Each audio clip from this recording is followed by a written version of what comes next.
For 6 months, I let AI plan my week. It was efficient, it was optimized, and it was completely wrong for me. Let's get into it. Taking creatives from chaos to clarity.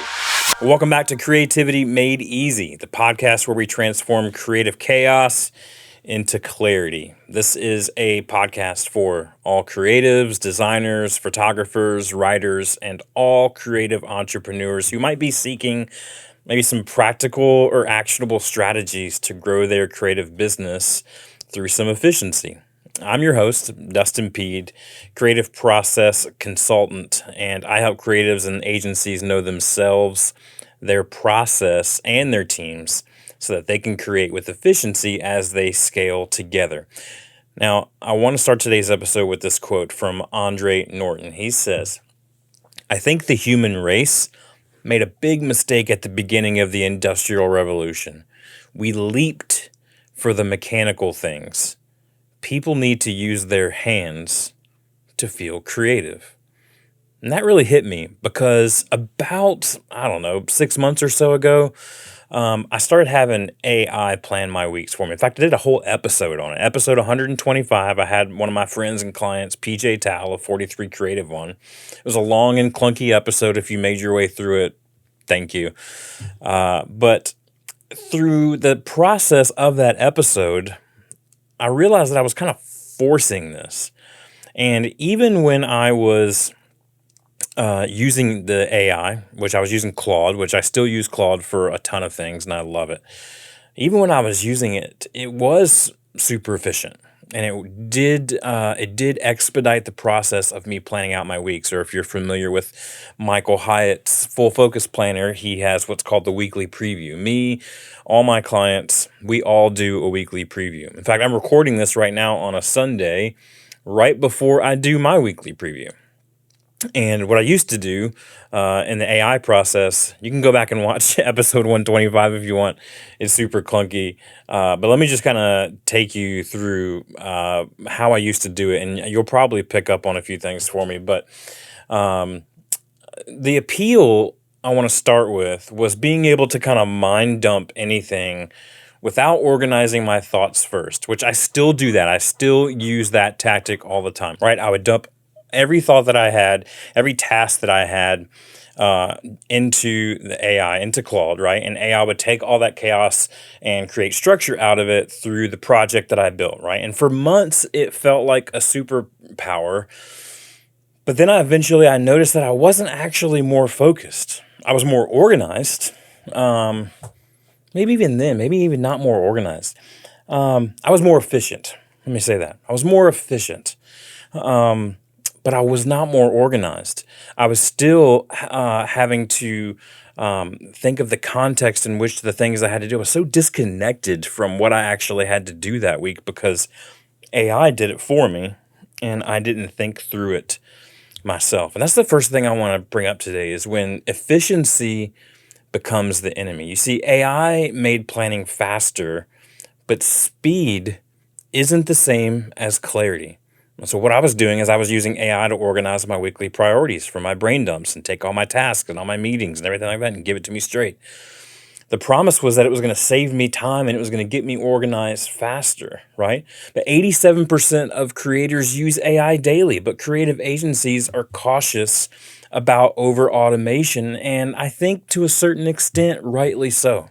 Because what actually happened in the end was that it was harder for me to save time during the week. It was harder for me to stay focused from week to week and day to day on actually because I was so disconnected from what I was actually supposed to be focused on. You see, when you skip that thinking process, then you skip a little bit of that clarity process. We talk a lot about this in the Future You framework, right? Sometimes the inefficient process is value because in the Future You concepts, in the Future You note-taking methodology, we're writing notes down that we have thoughts that we have right now that we know future us is going to want to know, right? And there's no AI involved in that. It's strictly a note-taking methodology. And so when we kind of get our hands down to it, yes, it may slow down efficiency a little bit, but it will vastly increase clarity. Now, this was just for me, right? So what I kind of did a little bit of a hybrid approach. I still don't really use AI a ton, other than I let it create a calendar for me, for my team to have of what's going on, and for my family to have to know what's going on. And I spit that out at the end of my weekly preview every week. Go, here's my calendar, create this in a easy to read format for my family and my team so that they can kind of quick reference it without having to have all the access to all my calendars. And not really because I'm trying to be private about it, but it's just overwhelming. There's a lot on it, right? And so before the AI thing, I was using the Full Focus Planner. Now, to back up a little bit more from there, I started using the Full Focus Planner from Michael Hyatt, and it in 2023 when I launched Chief Creative Partners or Chief Creative Consultants, and it radically changed the way that I focused on what I needed to do. I've always been a real focused individual, very organized individual. That's what this podcast is about, right? But it radically changed my focus, and I was able to really focus and get narrowed in and I'm not giving up until I see this thing come through. And then I ended up buying a Remarkable tablet, which, if you don't know what a Remarkable tablet is, it's strictly for taking notes, right? It doesn't send email, or it doesn't check your email. It doesn't have apps on it. You can't do text. You can't surf the web or anything like that. You can email yourself or other people some notes, but it's only one-way emailing. It's not like you can, do all your work on it. It's strictly for what we would call like analog note taking. And I bought the Remarkable because at the time I heard Michael Hyatt of Full Focus was working on a template for the Remarkable, for his Full Focus Planner to be digitized on the Remarkable. And I thought, well, this is great because I do love the Full Focus Planner, but I was carrying around that, and I was carrying around all these other things. And it just got to be so much to carry around. I was like, I would love to carry one notebook that had many notebooks in it, which is why I use the Remarkable. And what I love about the Remarkable, this is a key point of this entire episode that I want you to understand, is that the act of writing, that is the planning. Right? It's not just about the output. See, I thought planning my week in the weekly preview was about the output. I thought it was about what do I need to create here so that I can clearly reference it throughout the week. But it was actually the process. The act of writing is what gave me the focus. It's what gave me the clarity. I needed to write it down myself, right? I needed to put pen to paper or stylus to Remarkable as the first step in staying focused. And this matters because the physical act is what creates the mental commitment. I want to say that again. The physical act is what creates the mental commitment. All right. Here's what AI can't replicate. It can't replicate your thinking. It can't replicate your processing, or maybe I should say it shouldn't replicate your thinking, and it shouldn't replicate your processing, and it shouldn't replicate prioritizing what happens while you write those things down, right? It's the slower method ultimately made me faster in execution because I was more connected to the focus that I needed to have. Hey, I wanted to interrupt this episode to tell you, if you're running a creative agency and feeling like you're constantly firefighting instead of leading, you're not alone. At Chief Creative Consultants, we don't just tell you what to fix, we roll up our sleeves and implement systems with you. We're talking project management that actually works, client workflows that create margin instead of stress, and team processes that scale without the chaos. We partner with creative agencies as your fractional COO team, building sustainable systems together. So if you're ready to transform from reactive to proactive, visit dustinp.com today and book a call. Okay, let's get back to the show. Don't overlook that value of mental clarity that doing things with our hands can bring. I love in psychology, I've been a big proponent of counseling for many, many years. And I've had a few counselors in my life. All of them have been amazing. I still go to counseling. And the one thing any good counselor will always tell you is you need to write this down. You need to keep a journal or a diary or whatever of your thoughts and your feelings. And the reason is because it's been psychologically proven that there is power and clarity that comes when we can write things out with our hands. That physical motion of writing something out connects to a part of our brains that AI cannot connect to, and it gives us more connection to the thing in which we're writing, and to be able to observe that thing what we're writing. That's what they teach you in counseling, is to write it out and to be able to observe it for what it is. That I am not the thing, I'm just feeling this thing, and I need to observe it for what it is. So don't overlook the value and the clarity that comes from doing things with our hands. All right, I don't want this to be like an AI bashing episode at all, because I love AI.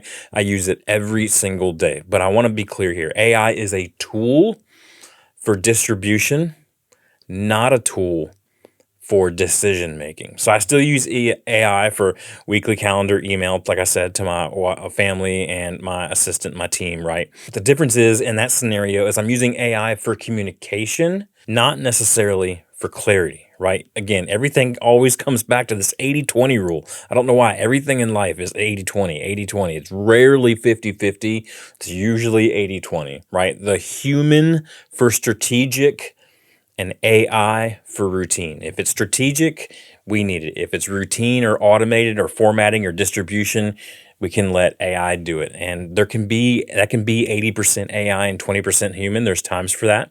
And there are other times when it's flipped and it's 80% human and 20% AI. So what now? I would love to just encourage you. Again, this is just for me. I just want to kind of share what I'm thinking about, what I'm going through right now as I'm moving away from this completely AI generated weekly preview and back into a little bit more of an analog mode.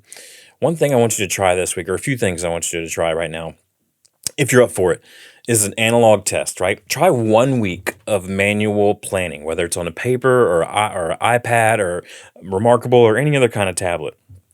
Just try 1 week of manual planning, legal pad, index cards, post-it notes. It doesn't matter. Just 1 week of planning out your week using something analog, and notice what clarity it may or may not bring from the physical act of being able to write things down. I'm willing to bet it's going to give you a ton of clarity. Then you can compare your week of AI planned weeks and your week of focus from the analog way as well. Second thing I want you to do is I want you to identify what your think work is versus your distribution work, right? Think work is priority setting, strategic decisions, what matters most. Keep those things human.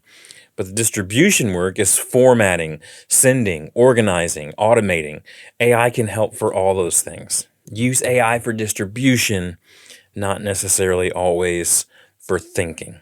The third thing I want you to consider is to create your own hybrid workflow. I'm not saying you need to totally throw out AI when it comes to your planning. And I'm not saying you need to only use AI when it comes to your planning. I'm saying there's some type of a hybrid, and that's what I'm discovering right now, right? AI for communication, right? But then the strategic, connecting to the focus and connecting to the goals, giving me that clarity is going to come from my manual work. So figure out what the hybrid workflow looks like for you. Peter Drucker said this. He said, "We now accept the fact that learning is a lifelong process. It's a lifelong process of keeping abreast of change, right? And the most pressing task is to teach people how to learn." And that's what I'm called to. I love teaching people how to learn new things. I love teaching people things that I'm learning. And so if you're learning something along the same line as me and finding that balance between AI and humans, specifically when it comes to organizing your thoughts and having clarity and having focus on what you need to be focused on, I would love to hear from you. Hit me up, email address dp@dustinp.com, or you can find me on Instagram at DustinP. That's DustinPead. Again, you can go back and listen to episode 125 if you want to, and you can hear me fumble my way through the AI process. There's definitely some good nuggets in there. You can find the Future You framework or other things that I mentioned at DustinP.com/free. I want to leave you with this, though. AI is powerful, but it can't do your thinking for you.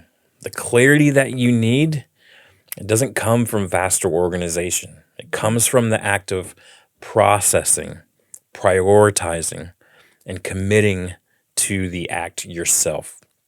Use AI for what it's good at, right? Distribution, formatting, routine communication, automations. But keep the thinking work, the human work, for yourself and for your team and for the humans around you. Don't overlook the value of that mental clarity that doing things with your hands can bring.